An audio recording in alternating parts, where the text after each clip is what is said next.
Greetings, everybody, and welcome back to Final Fantasy IX, where we have a Moogle to talk to about Mognet. Basically what Mognet is, as he's saying, a mail delivery system. We can, talk to certain Moogles that have the option and get mail from them and deliver it to other Moogles. So we basically become a postman. And, yeah, it's a little side quest, but it does have some importance to it, so we'll be taking care of it. But yeah, so that's that. Let's, follow this rat kid here and see where he's gonna lead us. And here we are on the rooftops. What the heck? We have to get over. Do we have to cross this freaking? What is that? That like two planks of wood that he tied together? Doesn't seem very safe to me. I can understand why the little black mage there is not very eager to do this. It won't fall. Yeah, right. You know what that means? It's definitely gonna fall. There you go. And he laughs. I don't know if I like this guy.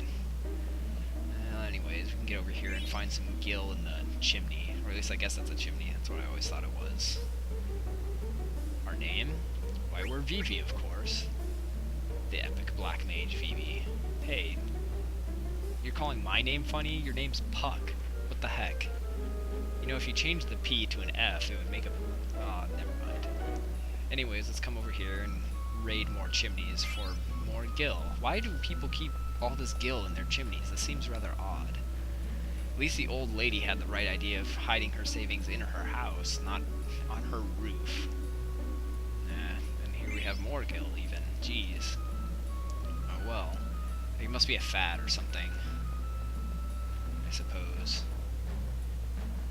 At least none of these boards are falling out from under us anymore. Oh, here we go. I guess he needed the ladder as the final little stairway there to connect that. Although it looks like you could jump that, so, well, whatever. We made it to the show finally, so let's watch some good theater production. Ooh, it's a nice shot of those two moons. Reminds me of Star Wars for some reason. I don't know. We get all the nobles here in their fancy hats with feathers. We're sneaking on them. Hey, we're not rooftop viewing. I see what he's doing there. That sneaky little rat dude. Oh my god. Yeah, that's the queen. Not very flattering. I have no idea how she was the daughter of that queen. She must be adopted. There's no other choice. Oh, what's going on here? This knight seems rather pleased with himself. Ooh, what's this? A light show? The queen's impressed. Oh, the music's so great. I love it. It fits the scene perfectly. We're trying to peek over the heads here. He's so smug. His expression. Oh well. I guess the fancy lights didn't reach her. She seems rather depressed. I wonder why. Maybe it's because her mother looks like that. She's afraid that she'll become like that too. Anyways, and here we have Baku introducing the story. Long, long ago, a princess was torn from her lover. She flees the castle. Interesting. This seems to pertain to the situation a little too well, if you ask me. Oh well, we'll get into that when it comes. For now, epic music. And with epic music comes epic dialogue.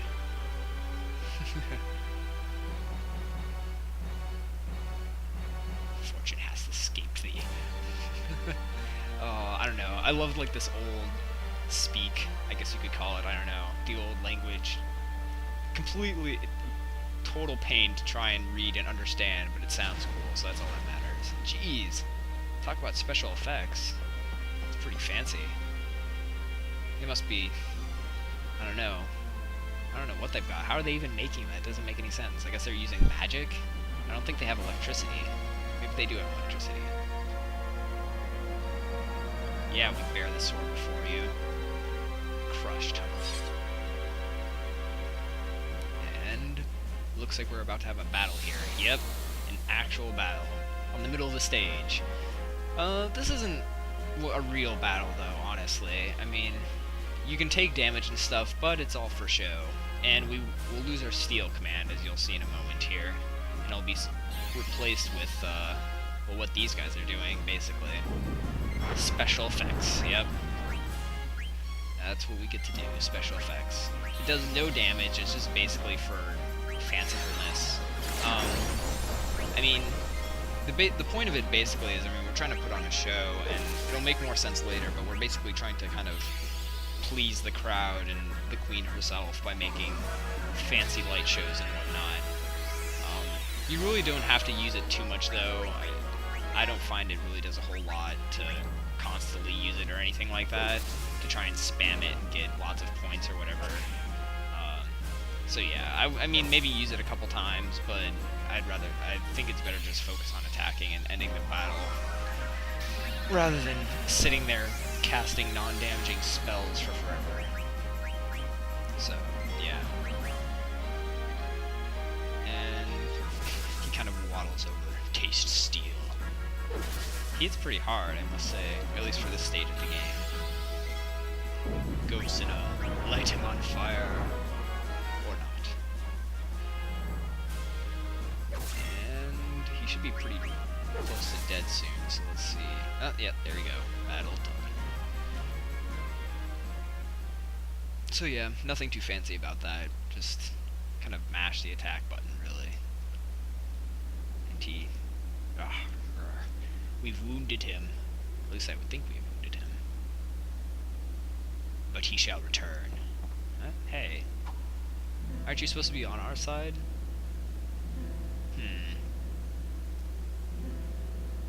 True, true. We get some nice music coming in here. This is probably one of my favorite tracks. It has such Spanish flair to it. It's great. We'll get to hear it again later, but for now, we just get to enjoy it during a fanciful sword fight. And basically, yeah, you actually have to do this sword fight and push the buttons as he said, I don't know, gives us our lines, basically. He'll tell you what to push, you push it, and this happens. This is the other half of trying to kind of please the crowd and please Queen Bran. It's actually really hard to do well. Not pushing the buttons, but actually trying to please Bran is hard. I'm not really sure how to do it 100% of the time. I found basically I think what works best is you have to, if you push the buttons about the pace that I'm going right now, that should do it, but you have to make no mistakes, which probably isn't going to happen here. I'm going to make at least a couple.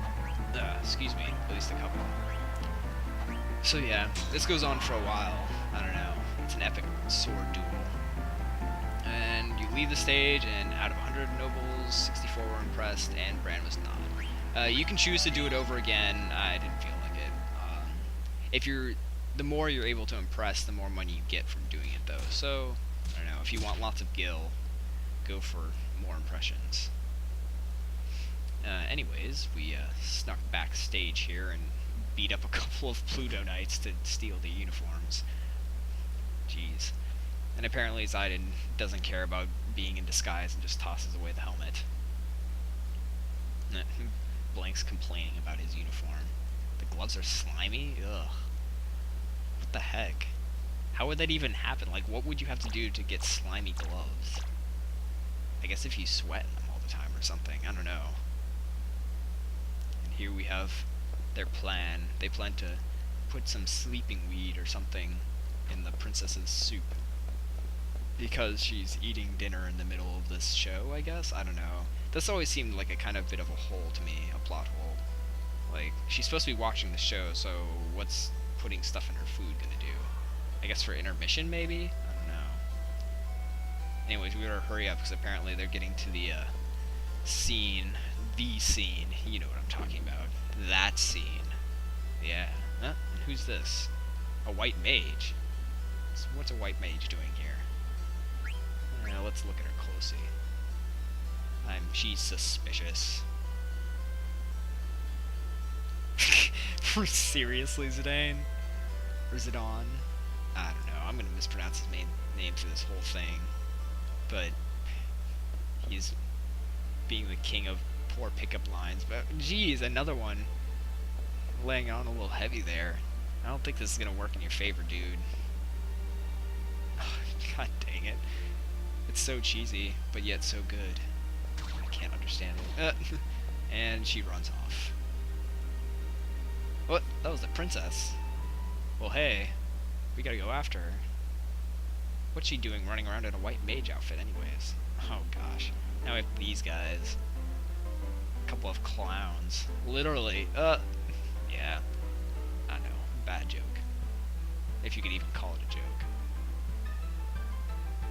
Anyway, yeah, they're a couple of twins, and they speak kind of in, I don't know, they speak weird. They kind of speak opposite of each other in a way, I guess you could describe it. I don't know.